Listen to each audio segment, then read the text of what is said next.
Morning, ladies and gentlemen, and welcome to April's Cabinet meeting.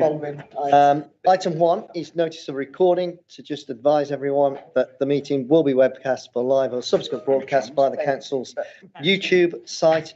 Members of the press, public, and indeed anybody else in the room may record and take photographs except where there are confidential or exempt items. Item 2 is apologies, and I've received apologies from Councillors Wasim Zafar, Shabrana Hussain and John Hunt, plus Julie Griffin, the Director of Housing. Are there any others? Okay, we'll note those apologies then.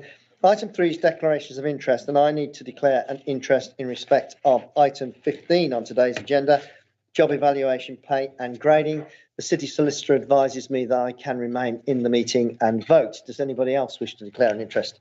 Yep, same interest on the same item. John? Same interest on the same item. Thank you. We will note those 3 declarations of interest then. Any others? No. Item 4 then, exempt information and possible exclusion of the press and the public. There are exempt appendices in respect of items 17 and 18. Is anybody likely to want to raise anything on those exempt appendices? No, in which case we will proceed as set out on today's agenda.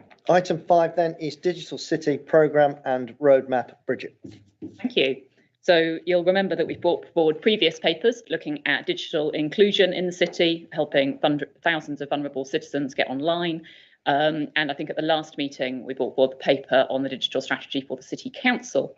This is a paper looking at our Digital City Programme, an outward-facing programme as to how we become a world leader in digital in Birmingham and how we accelerate our economy with digital investment and strategy. So what we've got here is a programme and a roadmap that builds on and complements the activities that I have outlined already and that are already going on in the city, and brings them together with a leadership board as well to oversee its development. Got a massive productivity gap in the city. We know that we need to address that, and we know that we need to reduce our carbon emissions more fully as a city as well. Repeating the carbon emission drop that we saw over the years of COVID every year until 2050 if we're going to achieve our targets. Digital is a key part of doing that. So our ambition is for Birmingham to be a world-class digital city, attracting levels of digital investment to enable that inclusive growth and to level us up. The objectives are to accelerate digital investment in the city, establish Birmingham as the preferred choice by SMEs and entrepreneurs of digital innovation, and ensure that our council services are using new and innovative technologies and data that meets citizens' needs. And as well, making sure that we are a leading digital city under the established Digital Birmingham brand. Papers come together from more than 35 different stakeholders from the public, academic, private and voluntary sectors. There's 5 thematic areas that the report covers, or the roadmap covers. 1 on digital infrastructure and connectivity, 1 on data sharing, 1 on net zero transition, 1 on community-led innovation, and 1 on urban food systems. There are 11 projects that underpin that, and they're accompanied by high-level business proposals at this point in time. It fits in with our national levelling up white paper, the WMCA digital missions, and of course the council's local levelling up strategy, where accelerating our digital and green infrastructure is one of our 5 key accelerators that's fully webbed in with all of our existing plans and strategies for us and our partners. So there's a number of recommendations which are set out in the report in the usual place. A key one is the establishment of the Digital Advisory Board to provide governance, oversight and leadership to it. It's an exciting programme that should make a big difference to our city. With that, I put that to Cabinet. Thank you very much. Any comments or questions, Ewan? Just to welcome this, really. And I think one of the things I quite liked about it, if I've understood it correctly, is that there seems to be a lot of input from outside organisations. It's not a case of Birmingham City Council saying it knows best and is going to tell people what to do. And I think as long as the council remains in listening mode, I think we could have a very successful thing on our hands here. Thank you very much. If there's no other comments, then can we agree recommendations 2.1 through to 2.6? That agree? Agreed. Thank you. Item 6 then is Queensbury School, approval for capital works to relocate sixth form to former Osborne primary site and refurbishment of existing sixth form to increase Key Stage 3 and Key Stage 4 provision. Sharon. Thank you, Chair. So take this report as read, and it's to seek the approval for the full business case and note the contract award for the capital scheme at Queensbridge School Many people in the room that do know a lot about the sort of SEND world will know that there's a shortage of school places within special schools, and our mainstream schools tell us this all the time. So this, as the leader has said, will increase the capacity. So that means going from 258 places for pupils that have EHCP and cater for young people that have moderate to severe learning difficulties, autism and social emotional mental health needs. And that will increase the capacity to 340, which will be greatly needed across the city. Also, just to note that the project's proposing to relocate the school will be moving it from Wood End Road to a new site on Station Road in Erdington. And the places for the new sixth form site would be able to be located with 84 places in 2022 to 2023, and the following year be increasing it to 96 places. So the support on this because it's much needed across the city. Happy to take any questions. Thanks very much, Sharon. Robert. Thank you. The provision has been dealt with, so I just want to pick up on the location. Just locally, we're very supportive of this site remaining for educational use. We'd had a lot of concerns locally, both ourselves, elected members and residents, that this site would cease to be an education site. So we very much welcome a proposal being brought forward that sees an education use retained on there. And we just asked that in advance of whatever work is happening to re-establish an education setting there, that the site is cleared of all the rubbish that's built up on there, because obviously residents have had to deal with a site that's covered in really quite a lot of rubbish, which attracts pests. So if that can get cleared in advance of the work happening, I think residents would be very, very appreciative. I'm sure we'd want to do that, Sharon. Thank you. Okay, can we agree recommendations 2.1 through to 2.3 then? Is that agreed? Thank you. Item 7 is the school's capital programme, school condition allocation, basic needs allocation 2022 to 23 and future years. Jane. Thank you, Leader. Good morning, everybody. This is fairly straightforward. Seeking approval for the school's capital programme, which is necessary for us as a council to meet its statutory duty to secure sufficient early years, primary, secondary and special school places in safe and compliant school buildings and early year settings. School's capital programme will support our council priorities across the city. So in terms of basic needs, the local authority, as you know, has a statutory duty to secure sufficient school places so we can meet the needs of the population in Birmingham. Now, to date, that's meant over 21,500 additional school places have been created in Birmingham. And our current priority is to create sufficient school places, secondary school places, as the growing primary cohorts are now entering secondary school. So in addition to the basic needs funding, the high needs provision and capital allocation was announced by the Department of Education in March last year. And that's been allocated to local authorities nationally to support the provision of places for pupils with SEND and those pupils requiring alternative provision. So Birmingham, as the city, was allocated 6.5 million in 2021-22. And the allocations that have been announced for 22-23 and 23-24 are respectively 14.97 million and 13.175 million. So you will be aware, colleagues, that the council remains the largest accountable body and landlord for education in Birmingham and receives an annual grant fund to enable us to fulfil our statutory duties in relation to the maintained estate. Finally, the school condition programme, which sits within the school's capital programme 22-23, addresses these duties through annual planned maintenance projects and reactive emergency repairs to local authority maintained schools. The grant that the council receives is not sufficient to meet the substantial backlog maintenance requirements across our maintained schools estate, and therefore a priority of maintenance projects is based on a risk of school closure, along with levering joint funding with schools whenever possible. So the colleagues, I ask if we can approve, if Cabinet can approve points 2.1 through to 2.9 in this report. Thank you. Thank you, Jane. Any comments or questions on this annual report that comes through? Okay, if there are no questions, then can we agree, as Jane just said, recommendations 2.1 through to 2.9? Then agreed? Thank you. Item 8 then is safety works to Parks Pools, a 5-year programme of works from 2022-23 through to 2026-27, and we are presenting today the full business case. John. Thank you, Chairman. Apologies for being late.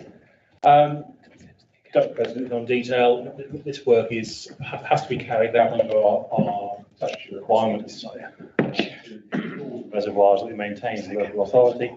Much as regards to safety critical work, and I ask Cabinet to approve 2.1 and 2.4.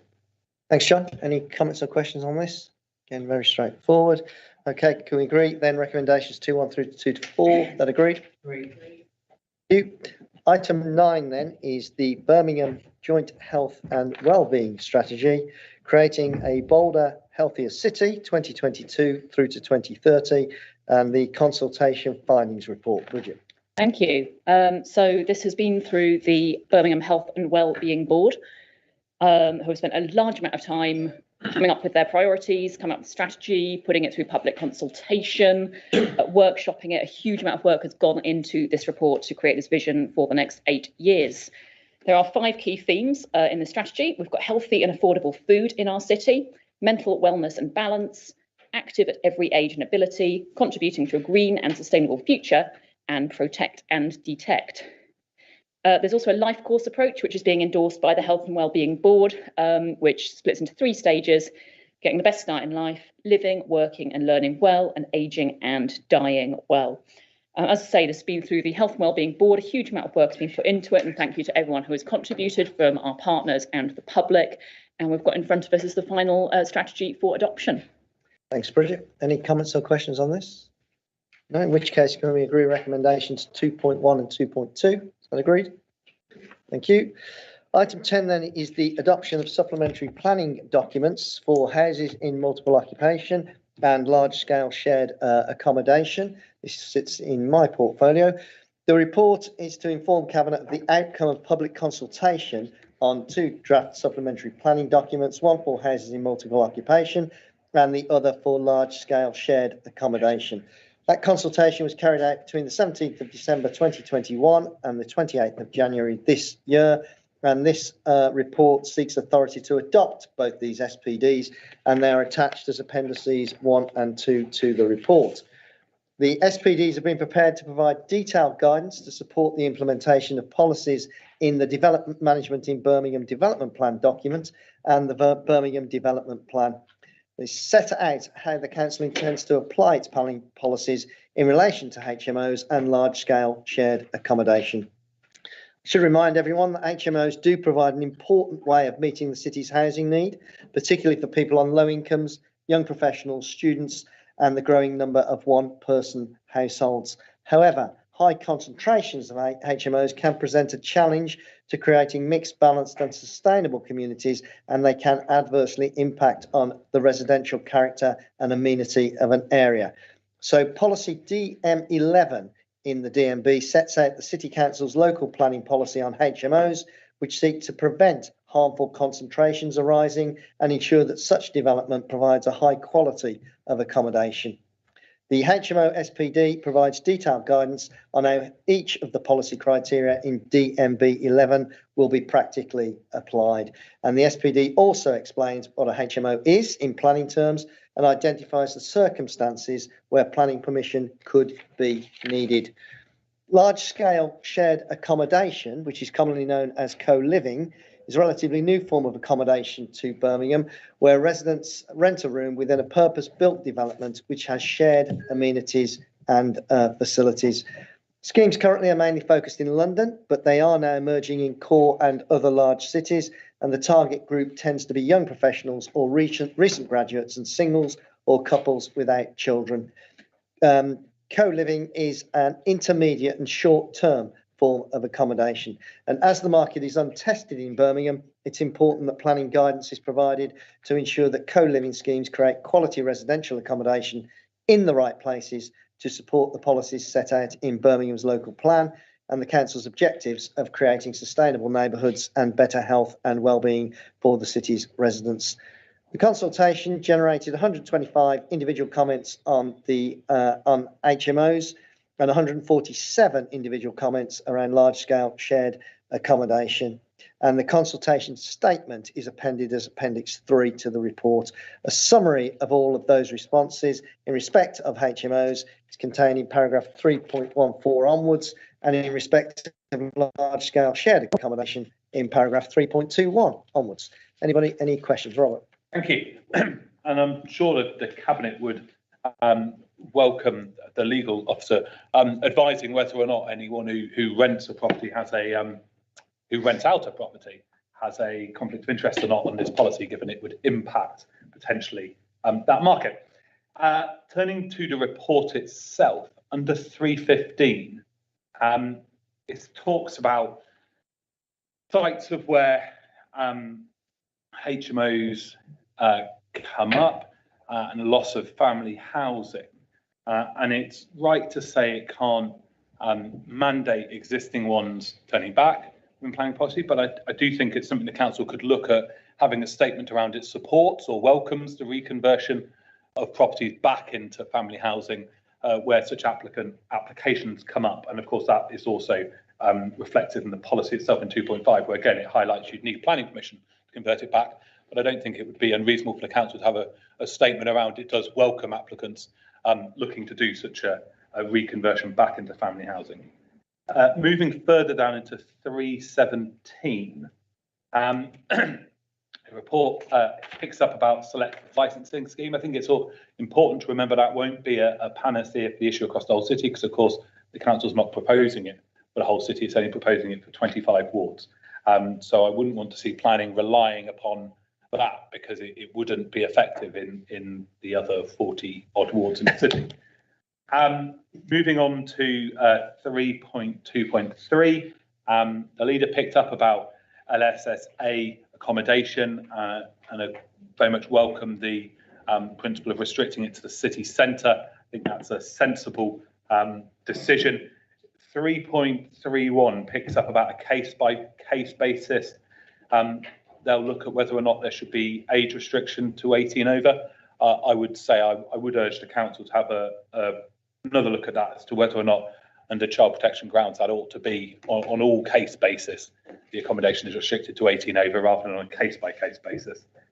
Going into the policy itself, DM 11, which is on page 10 of the policy document. It gives a list of criteria that need to be met, but then it says in it that you only have to meet A to E in terms of the policies for the conversion of existing dwelling houses to HMOs or for new build HMOs. But policy F is around providing high quality accommodation with adequate living space, and then sets out what that means. So it's concerning to see that the proposal as it's currently written, unless it's a typo, is based upon not actually imposing those conditions.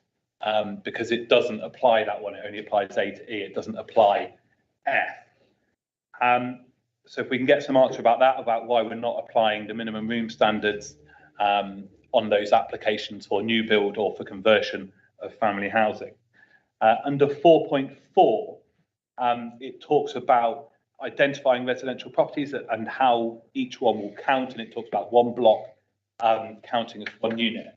But it'd be helpful if we can get someone just to perhaps give me a guide as to what would happen in this scenario. So we have a site in Erdington, it's made up of 5 former dwelling houses being converted into a care home. Under this policy, does that count as 1 unit or 5 units, because it was 5 homes previously? It obviously doesn't count as how many beds it was by reading this policy, but it's not clear on whether that is 1 because it operates as 1 care home, or 5 because it is 5 still visible separate houses. So if we can get some answer about that, that would be very helpful for people. And then on the sandwiching section, something that's missed out in there that I think planning also ought to look at taking into account where possible is the impact on where particularly happens in terrace streets, where you have shared amenities like a shared alleyway between 2 properties. And obviously the impact there is going to be far greater on those neighbours than it is if you don't have shared amenities with shared access. So I think that ought to be considered within the policy as well. Thank you. Thank you very much. Did you submit these comments during the consultation, Robert? Made many comments during You the did? consultation. Okay. First of all, then, can I pick up your first point and ask the city solicitor, is there a need to declare an interest here if anybody owns a HMO? Yes, that would amount to a pecuniary interest. So at the start of the meeting, voting members had the opportunity to declare those interests. The same opportunity should be applied now. Okay. Does anybody wish to declare an interest in the ownership of a HMO? No. Okay. Second point I think we need to pick up is the point you raised in paragraph 3.31 about where appropriate, a condition will be imposed limiting occupation to over 18-year-olds. I'm going to bring Ewan in to comment on this just shortly. The next point was on DM11 and minimum space standards and point F within the table. And then you raised item on paragraph 4.4 about some clarity as to whether a HMO would be qualified as one property where it consists of 5 separate buildings. We'll get some clarity on that. And then finally, this issue about sandwiching and shared amenities. Ewan, did you catch all of that and are you able to comment? Yes, I did. Can you hear me? Yes, we can. Okay, so right, might not necessarily be in the order that the questions have been raised, but for the purposes of assessing applications for HMO development, we count the dwelling houses and HMOs that are located within a block of flats or within subdivided properties as one property. Otherwise, for example, if there were 5 HMOs within one block of flats and we counted all of them as individual, that would skew the calculation of the HMO concentrations. So that's why we only count HMOs within one block as one property. So that's the answer to that question. Thank you. Terms of, sorry. No, keep going. Yeah, and then in terms of the criteria applying to only policy, the criteria A to, sorry, just going back to that criteria, the last part of the policy where it says the criteria only applies is E to F. That's because that part of the policy is only regarding proposals for the intensification or expansion of an existing HMO, because if it's already a HMO, we don't apply the policies, part 1 of the policy, which is talking about the if it's being proposed from a house to a HMO, because that house has already been lost, so that 10% of that sandwiching doesn't apply. So part 3 of that policy only applies where it's already a HMO and the proposal is just to intensify or expand that existing HMO. The next query was the query regarding the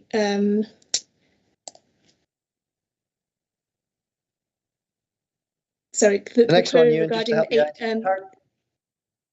Paragraph 3.31. 3.31.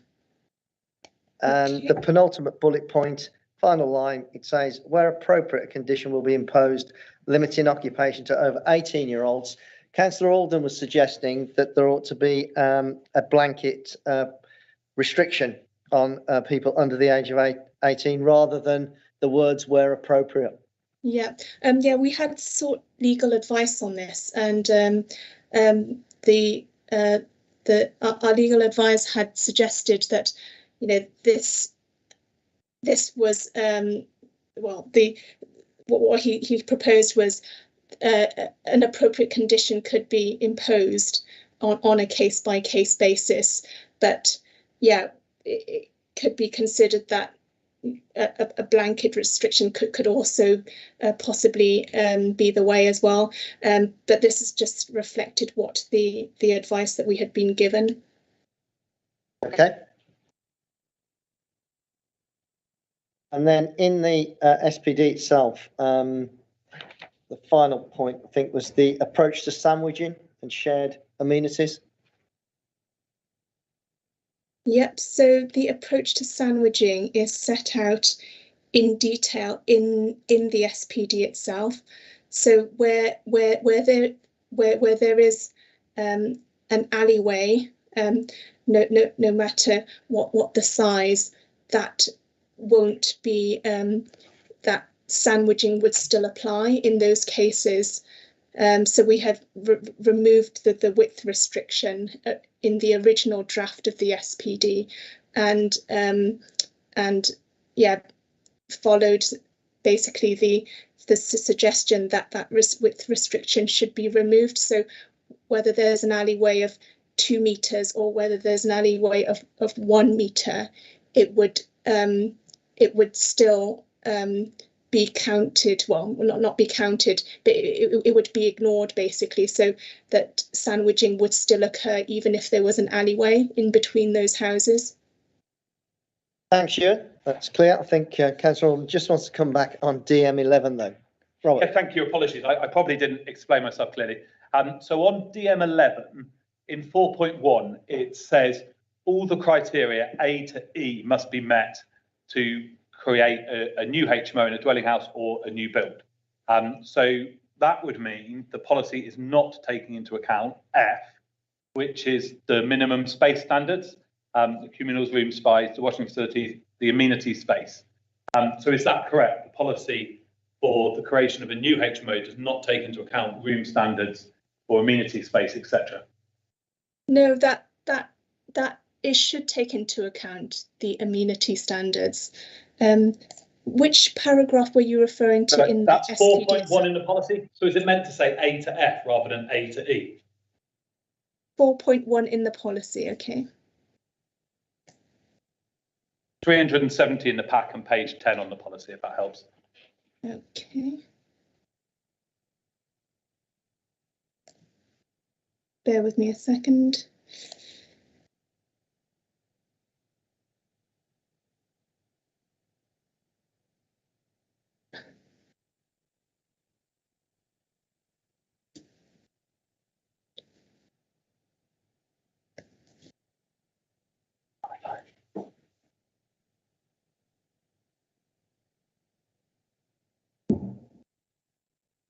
So it's part 3, proposals for the intensification of the expansion of existing HMOs should comply with E and F. Yeah, sorry, I'm talking about the introductory line on 4.1 that says policy DM11 in the DMP applies to the conversion of existing dwelling houses to HMOs or the creation of new build HMOs.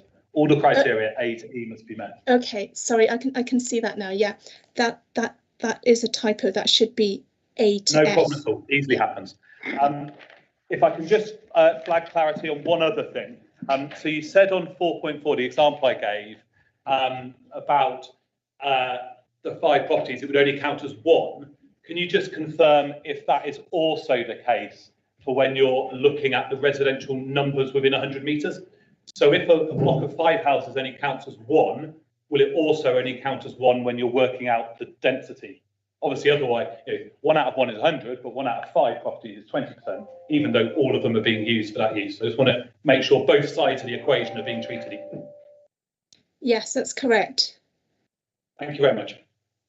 Thank you, Ewan. There's a number of documents here to be waded through and interpreted. So thank you very much for those answers. And if we could just amend paragraph 4.1 in the HMO SPD, so it is clear that all the criteria A to F must be met.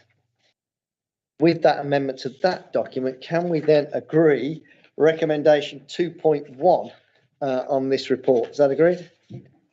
Agreed. Thank you. Item 11 then is BCC Street Works permit scheme. Councillor Wasim Zafar has given his apologies, so I will present this. The report outlines the existing arrangements in place for the control and regulation of roadworks on the public highway, how these are proposed to be changed to comply with the requirements of the Secretary of State for Transport with respect to implementing a streets works permit scheme. and the details, operation and financial legislative implications of that required change. This is needed as a consequence of the city's economic growth, regeneration and transformation, which has led to a significant increase in streets works activity on the highway network. So with respect to the management and coordination of street works, the City Council currently operates a noticing system as part of our network management duty under the Traffic Management Act of 2004. Under this system, works promoters advise the council that they intend to work on the highway, and the City Council has limited powers to direct and coordinate works under this regime. The alternative statutory mechanism to noticing is a street works permit scheme, and permit schemes have been steadily introduced by authorities over recent years, and evidence from those other local authorities has demonstrated that operating a permit scheme is a more effective way of managing street works, and the benefits identified are a greater level of network control, reducing disruption on the network, and better protection for highway assets that will result in fewer maintenance interventions. There's a formal approval and rejection process, which is included within the permit scheme, that enables easier redress of non-compliance. And permits also allow authorities to impose conditions on work promoters related to traffic management, diversions and working hours. So the proposed BCC scheme, which is attached to Appendix A, has been developed in consultation with other comparable local authorities who are already operating such schemes, and the summary of the consultation can be found in the permit scheme consultation document attached at Appendix F. The associated permit fee, which would be paid by work promoters, will provide a mechanism to fund an expanded street work service, which would include additional staff resources to approve permit applications and increased numbers of inspection and enforcement officers focused on street work activity. A performance management and monitoring system will be introduced to measure the benefits, and a comparison with the existing noticing system undertaken after the first year of operation. Additionally, a periodic review of the cost-benefit analysis, which is described in Appendix D, will be undertaken to demonstrate the ongoing benefits of the permit scheme. The monitoring system will use nationally established key performance indicators to directly compare Birmingham's experience with the rest of the UK. And I think this change is to be welcomed because it will result in greater control of these works on the highway. Any comments on this? Questions? No? In which case, can we agree recommendations 2.1 through to 2.3? Is that agreed? Agreed. Thank you. Item 12 is HS2 Curzon Station Enhanced Public Realm Scheme for business case. As we're all aware, the arrival of HS2 into Birmingham in 2029 presents a once-in-a-generation opportunity to drive growth in the city. So in order to maximise the economic benefits, the City Council launched the Curzon Master Plan in 2015, which included a number of big moves to ensure the new HS2 Curzon Station delivered a world-class design, maximises the connectivity for pedestrians and public transport in and around the station with high-quality public realm. On the 18th of July 2019, the GBS LEP approved an outline business case, conditionally allocating the City Council just over £26 million of enterprise zone funding to deliver the preferred option for enhancing public realm surrounding the HS2 station. Budget was agreed by Cabinet in October of 2019, but following the subsequent submission and independent appraisal of a Green Book compliant full business case, GBS LEP have now approved a Curzon Street enhanced public realm full business case at a cost of just over £32.5 million. This includes £2.2 million of previously approved development funding and £3.7 million of maintenance costs required over a 30-year period from 2029 following completion of the scheme. The increased costs between the outline case and the full business case is primarily due to the impact of HS2 being delayed and the associated inflation. The City Council will enter into a single contract negotiation with HS2 Limited to deliver the public realm improvements. The scope and specification of the works will be set out in an agreement between both parties before works commence. As I said earlier, the arrival of HS2 will unlock growth and regeneration opportunities around the station, and this area covers 141 hectares centred on Curzon Street Station, and the strategy of the master plan is to deliver a fully integrated and connected world-class station which will support growth and regeneration for the city centre and wider area, achieved through the 5 big moves set out in paragraph 3.1. And of course, the arrival of high-speed rail is a key part of the growth of the city in the future, helping us to provide the homes and the jobs that we'll need going forward. Any questions or comments on this? I'm sure this will have cross-party support. Robert? Thank you. Apologies if I've missed it, but it doesn't appear that Annex E5, the risk register, is attached. So can it just be emailed around to people, please? If that's been omitted, yes, it can. So with that, can we agree then recommendations 2.1 through to 2.7? Is that agreed? Agreed. Anybody wish to take a comfort break? I think we can plough on, can't we? We'll move on to item 13, which is Handsworth Wellbeing Centre roof repairs. Handsworth Wellbeing Centre has a large swimming pool which was closed to the public in the autumn of 2021 following storm damage, which exacerbated existing damage to the roof above the main swimming pool and led to an immediate health and safety risk. So the report in front of us today seeks approval to funding for the necessary repairs at a one-off cost of £386,000, including fees and contingency, that to be funded from corporate capital contingency.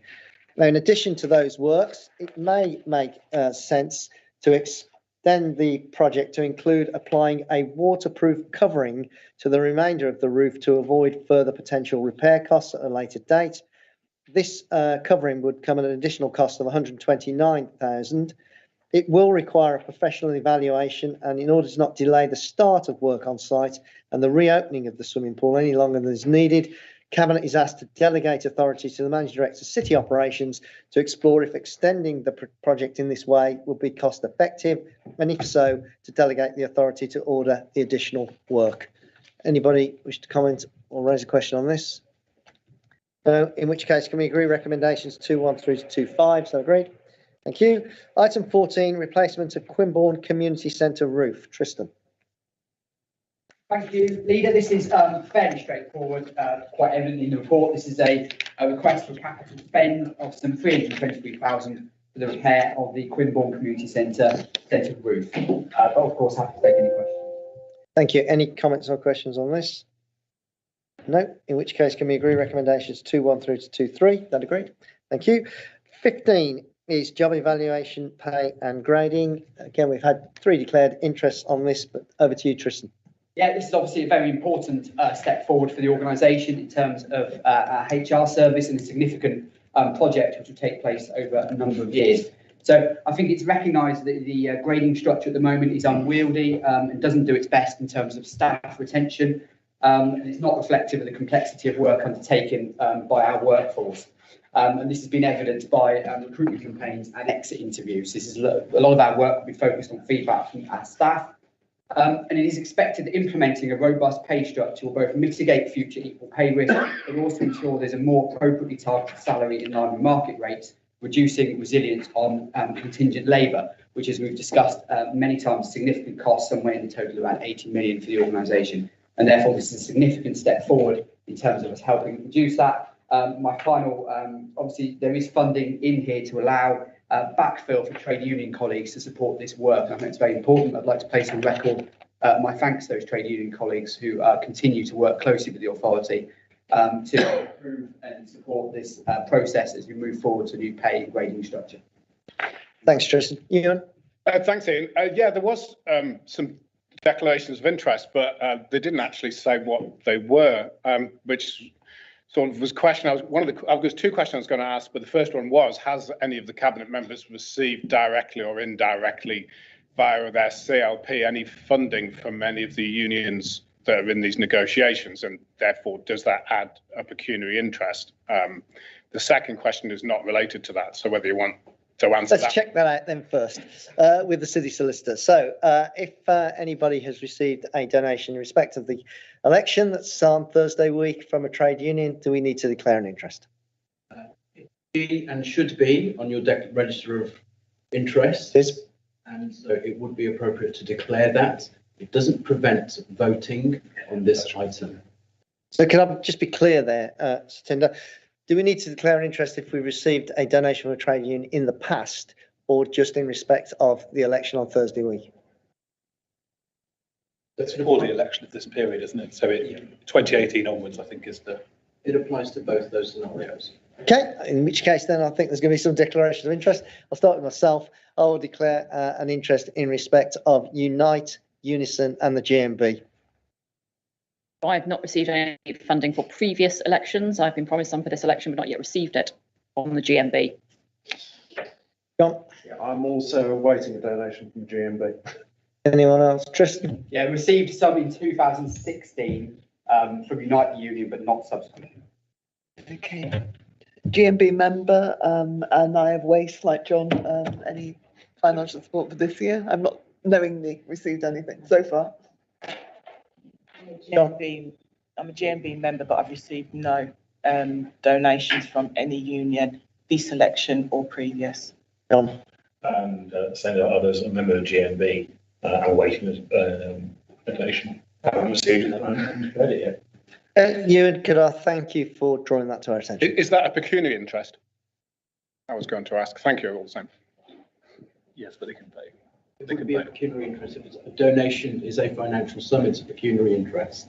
So your advice is in respect of this report? You can still vote. You can still vote on this item. Okay. Okay, the second question I was going to ask, read the report, etc., was just on the waste reduction collections officer. Is that something you feel is justified being kept? Sorry, can you say that again, please? The waste reduction collection officers, you know, they were created. Yes. Yeah, and I was just wondering if you thought that that was something that was justified being kept. No argument has been put to me that those roles should come to an end. Robert? Thank you. Sadly, I can't claim I've had any donations from the unions, but you know, they might wish to branch out politically. Who knows? I think I was taken as read. I'm sure one day, Robert, they will embrace you. The report. I got to be Tory in bed. The report obviously deals with in 1.3 equal pay risk to the city, and I noticed a number of Labour councillors, candidates, and indeed even cabinet member have tweeted their support for GMB's fight for equal pay in Birmingham, which would seem to imply that there is not equal pay currently in Birmingham, which would obviously be a serious concern. Therefore, can you perhaps advise Cabinet Leader whether or not you feel there is an equal pay problem in Birmingham, given a number of your candidates in the election are telling the public that there is and that they're going to do something about it? Well, I don't think that is in actual fact the case. The GMB are arguing that there should in all circumstances be equality of pay between men and women within the City Council, and that's something that I support. I don't think they are specifically flagging that we're signing up to agree that there is a problem. Okay. Can we agree then recommendations 2.1 through 2.4? I agree, thank you. Item 16 then is the proposed compulsory purchase order, Prinsip Street development. This report seeks approval in principle to make a compulsory purchase order in respect to the acquisition of interest to assist in the regeneration of land fronting Prinsip Street, Newtown Row and Price Street, as shown on the attached plan, appended as Appendix 1. This will enable the securing of vacant possession of land to facilitate the ongoing regeneration and development of the city centre site in accordance with the approved development proposals. Planning consent was granted to Loads Estates Limited back in October of 2021 for the redevelopment of the site at 53 to 68 Prinsip Street in the Gun Quarter, and the proposed development would demolish all the existing buildings and other structures to allow for the regeneration of the site to provide private rented accommodation of 337 apartments and associated communal facilities.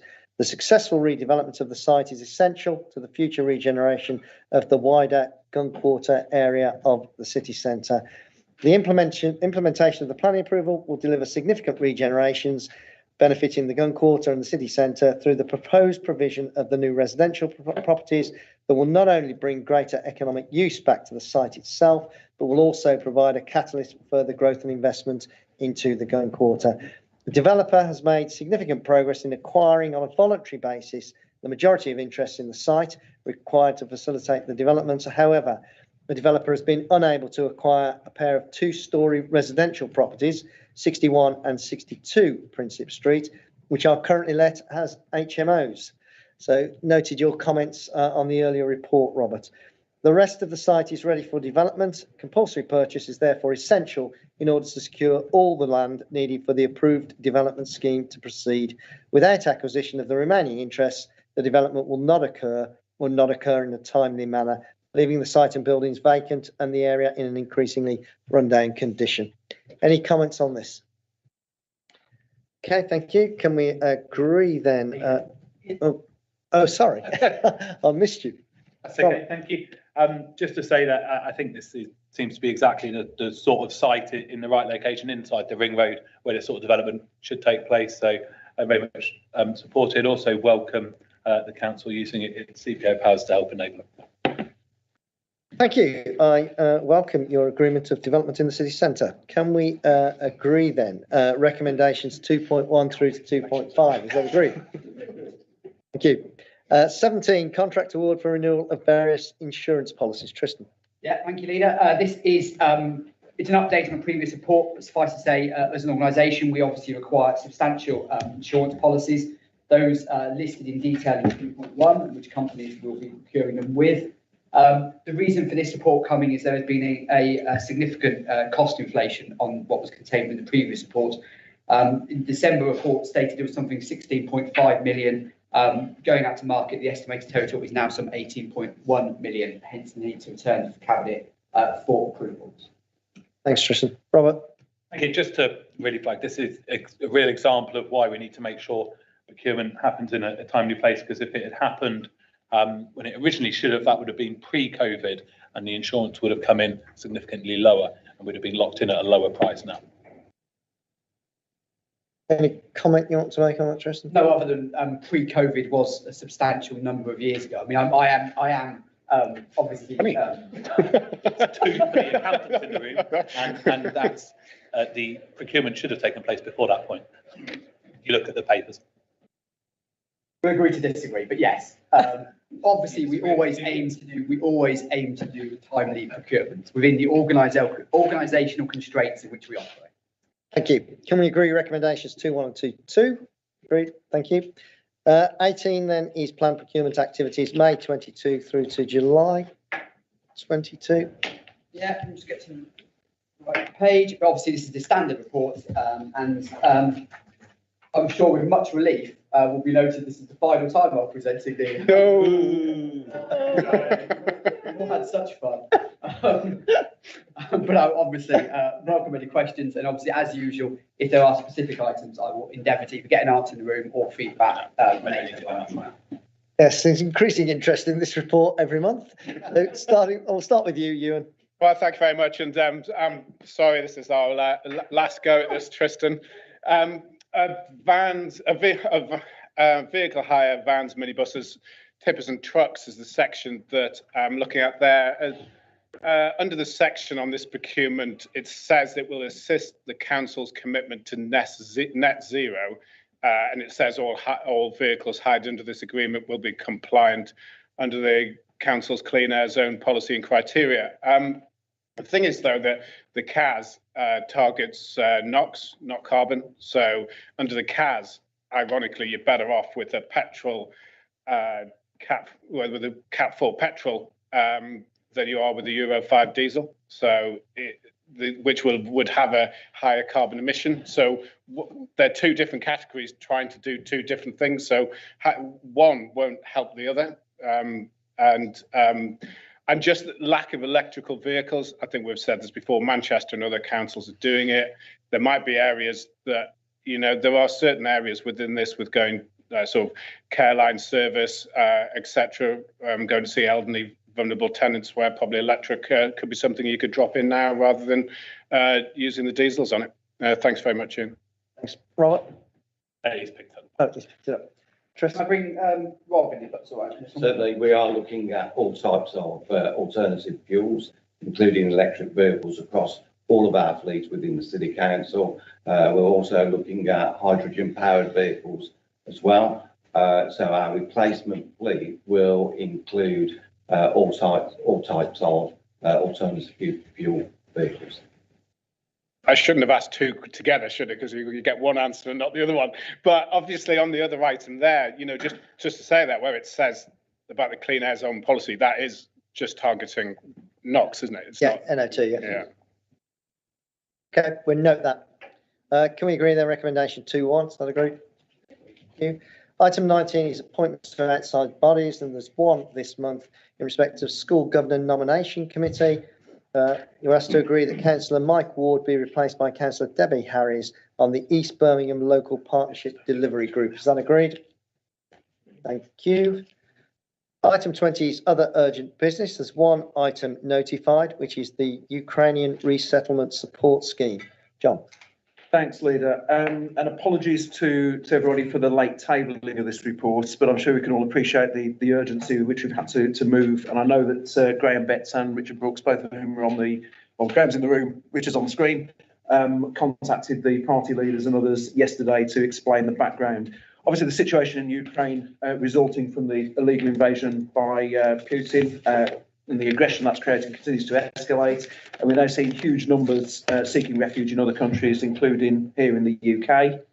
As you'll see in the report, the increase both in sponsorship visa applications over the last month has been significant, and the number of visas issued is increasing rapidly as well. Birmingham is very much playing its part in that. Late last week, we had notice of over 400 arriving guests from Ukraine to the city. This number, again, is likely to increase very rapidly as well. And it's worth bearing in mind that this scheme, unlike some of the previous resettlement schemes we've been engaged in, is uncapped. Previously, we've taken 110 refugees a year under the Syrian and other schemes. We've passed that number within the first 6 weeks of this scheme. So clearly, the demand for places in the city is rising. I would also like to take this opportunity just to put on record our thanks to the people of this city for stepping forward, either offering homes to welcome people fleeing that terrible situation in the Ukraine, or if they're unable to offer homes, offering donations and support in other ways as well. I'd also like to say a word of thanks to our refugee and migration team. Some of you will know the work they do. They're a very small team, incredibly dedicated and dealing with an enormously pressurised situation. And it's clear that we need extra capacity to support that team, which is why we're bringing forward this report today. We need to put additional support in place at some speed. As you'll note from the report, the government is making extensive asks of local authorities to support the resettlement scheme, ranging from pre and post arrival checks through to making payments to those who are welcoming refugees or refugees themselves, and providing advice and support on a whole range of issues. So what we're seeking to do here is to award a 12-month contract to Refugee Action to provide additional support. Why are we choosing Refugee Action? As many of you will know, they currently deliver our resettlement work. They've got an excellent record of quality and delivery. And due to their existing contract with us, they've already got the networks in place that we need to mobilise to ensure that we get the support to our Ukrainian guests and their sponsors. We've taken a single contract negotiation route, frankly, because speed is absolutely of the essence here. A longer process would have taken 2 or 3 months, and that would have further delayed the support we need to put in place. This contract is for 12 months initially, as the funding from government is only confirmed for the first year, but obviously we'll continue to keep that under review. I think it's a really important thing that we need to do at some speed, and I hope that we can get Cabinet approval to make this happen today. Thank you. Thanks very much, John. I'm sure we'd all want to associate ourselves with your words in respect of the people of this city and the team here within Birmingham City Council who are dealing with this matter. Before I bring you in, Robert, I'm just going to bring in the City Solicitor. Mr. Tinder. Thank you, Chair. So I just want to make it clear to members that on this occasion and under Part B 6.9 of the Constitution, because of the urgency of the matters that Councillor Cosson has referred to, the ability to call in has been disapplied on this occasion. I need to make that fundamentally clear and transparent to all members. Thank you very much, Mr. Tinder. Robert. Thank you.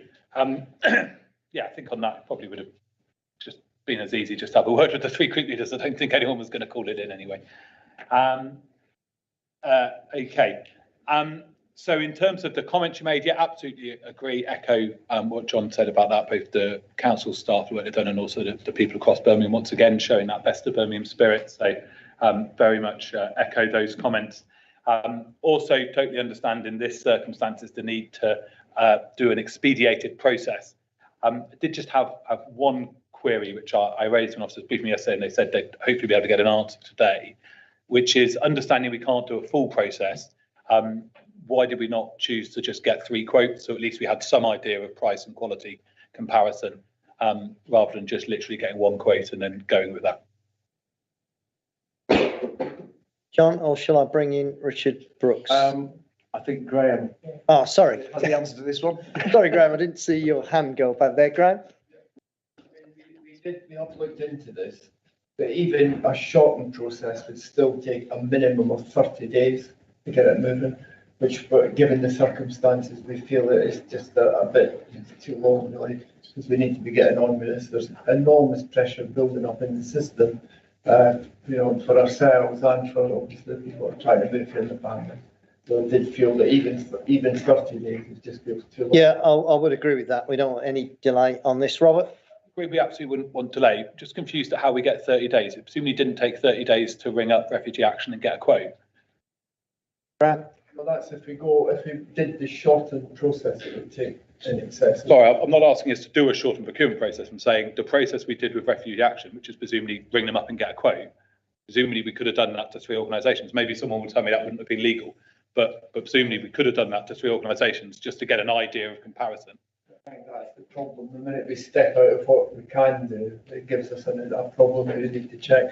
We would then bid to move for we'd have to we don't have a framework type of resettlement activities at the moment.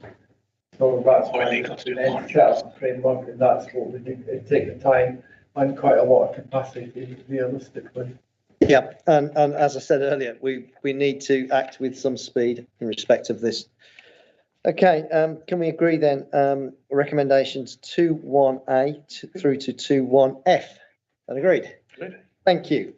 One other item of urgent business from me. As Tristan indicated a little earlier, this is his last cabinet meeting. I'm sure everybody would want to join me in thanking Tristan for the work that he has done on the City Council over a number of years now. He's been a great servant both on the council and in the cabinet for the last 6 years, 7 years, 5 years, yeah, 5 years, and also has made as usual. Has made an enormous contribution to the city as a whole, and I'm sure we'd all want to join in wishing Tristan the best with his future career outside of the council. Robert. Thank you. Yeah, very much echo that, and wish Tristan all the best going forward. And no doubt we'll see him as we live very close to each other anyway. And thank you. I'll just say thank you, all colleagues. You've all been, by exception, wonderful to work with, and officers who've supported me and cabinet throughout this period. It's been brilliant. And I wish you all the best of luck in the elections. Ewan. I just want to echo my own thoughts. Obviously, we've done the cabinet bit, but I was just saying as well, obviously, the time that we worked together when we did the communities and equalities, it had about 4 different titles while we were doing it. But I just say thank you very much. It just shows you cross-party working can be done and be very effective when people put their mind to it. And so thank you very much for the time that we spent doing that. It's much appreciated.